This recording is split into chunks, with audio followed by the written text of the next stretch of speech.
Türkiye'de ve dünyada gelişmekte olan siyasi olaylardan dolayı iktidarın ve muhalefetin birbirleriyle olan polemiklerinden dolayı maalesef ülkemizin içinde bulunduğu ekonomik durumlar, ekonomik veriler halktan gizleniliyor ve bu konuda halkın bilgilenmesi maalesef yapılamıyor. İktidar ekonomideki verileri tek taraflı vermekte. Bizler de kalan kısmını tamamlayarak halkın sağlıklı bir bilgiye ulaşmasını sağlamış olacağız. Her ne kadar ekonomide iktidarın pembe tablolar çizmesi halkın gündeminde o şekilde görünüyor olsa dahi son 10 günde benzine yapılan 2 zamın, motorine yapılan 1 zamın ve yine son 10 gün 20 günde TL'nin dolar karşısında %10 değer kaybetmesi ekonomimizin gerçekten de anlatıldığı gibi iyi bir noktada olmadığını bize göstermektedir.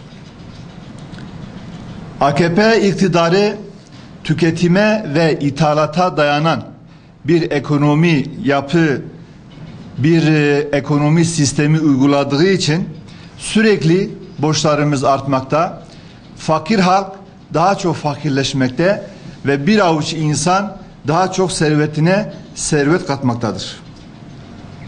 Bu da ülkemizin uluslararası arenada bağımsızlığını bir noktada kaybettiğini de bize göstermektedir. Saadet Partisi olarak bu durumun yanlış olduğunu, tüketime dayanan borçlanmaya dayanan bir ekonomi yapının ülkemizi felakete sürükleyeceğini söylüyoruz ve bunu gündeme getiriyoruz. Bunu da yine sizin kanalınızla halkımıza duyurmak istiyoruz. Değerli basın mensupları, enflasyon 2013 yılı bütçesinde %5.3 olarak belirlenmiş. Ama daha bu ilk 5 ayda Ocak-Mayıs ayında %3.23'ü bulmuştur. Yani bu aylara göre yıllık enflasyon %6.51 olarak gerçekleşecek gibi görülmektedir. İşçi, memur, emekli sıkıntıda.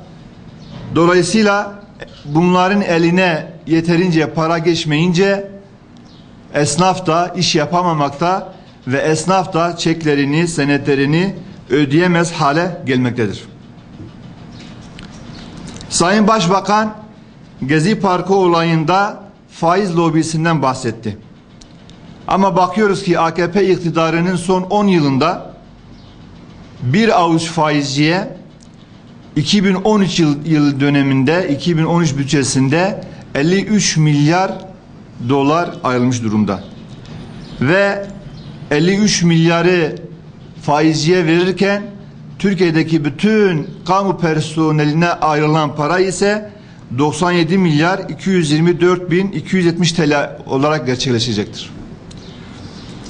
Borçlara baktığımız zaman gerçekten Türkiye işte hep Başbakanımız IMF'nin borcunu kapattık diye basında bu tür söylemlerde bulunuyor. Peki eğer IMF'nin borcu kapatılmış ve bitmiş ise 53 milyar doları kime vereceğiz? Kimin için bunu ayırıyoruz? Ve bu değerlere baktığımız zaman gerçekten olayın hiç de görüldüğü gibi, anlatıldığı gibi olmadığını görüyoruz.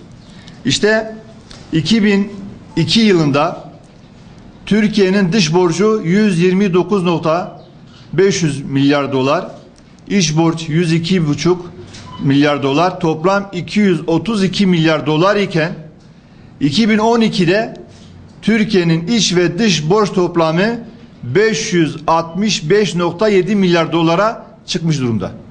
Yani bu da gösteriyor ki sadece IMF'ye biz borçlu değiliz. Diğer kurumlara da borcumuzdan dolayı şu anda AKP döneminde 2002 ve 2012 dönemlerinde 333 milyar dolar Türkiye daha fazla borçlanmış görülmektedir. Ve yine ihracatla ilgili Başbakanımız hep bizim şu kadardan şu kadara ihracatımız artmış diyor. İhracat değerlerine, verilerine baktığımız zaman da yine ihracatımız 2012'de tabloda görüldüğü gibi 152,6 milyar dolar iken, ama ihracattan bahsetmiyor, ithalattan bahsetmiyor tabi. İthalatın ne kadar arttığını onu bir söyleyelim. İthalat da 236,5 milyar dolara gerçekleşmiştir. Yani eksi 84'teyiz. 84 milyar dolar bizim dış ticaret açığımız oluşmuş durumdadır.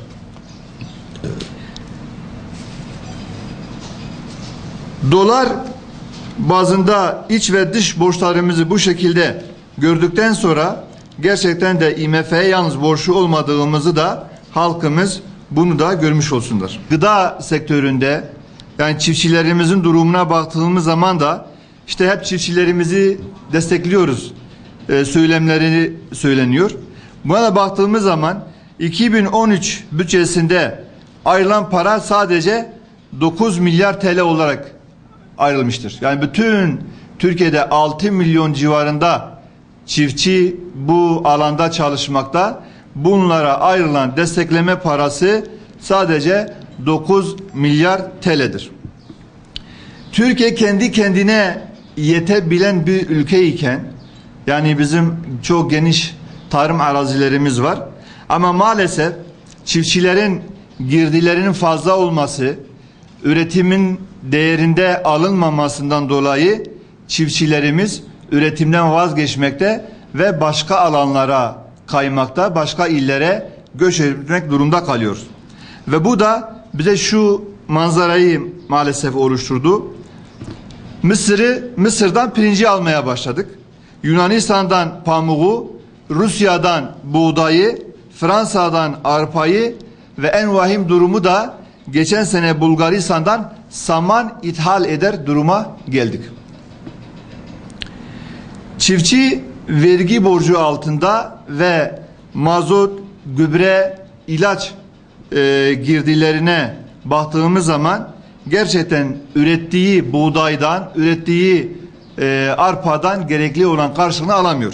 Daha önceki senelerde 3,5 kilo buğday satarak 1 litre mazot alan çiftçi bu yıl 7 kilogram buğday satarak ancak 1 litre mazot alabilmektedir. Canlı hayvan ithalat ve ihracatına baktığımız zaman hepimizin her gün yediği etten ve yiyebildiğimiz kadarıyla etten bahsediyoruz. 2002'de şunu da bir tablolara gösterelim. 2002'de 30,31 milyon dolar bizim ihracatımız var. 2012'de ise 31 binden 8 milyon dolara inmiş Türkiye'nin canlı hayvan ihracatı. Peki buna karşılık ithalat ne duruma gelmiş?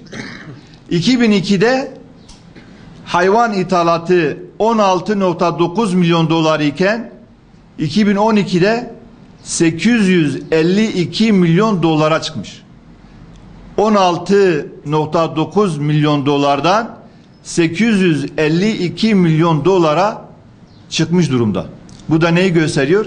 Türkiye'nin, iktidarın, AKP hükümetinin yerli çiftçi yerine dışarıdaki çiftçilerle uğraştığını, onları beslediğini bu şekilde görmüş oluyoruz.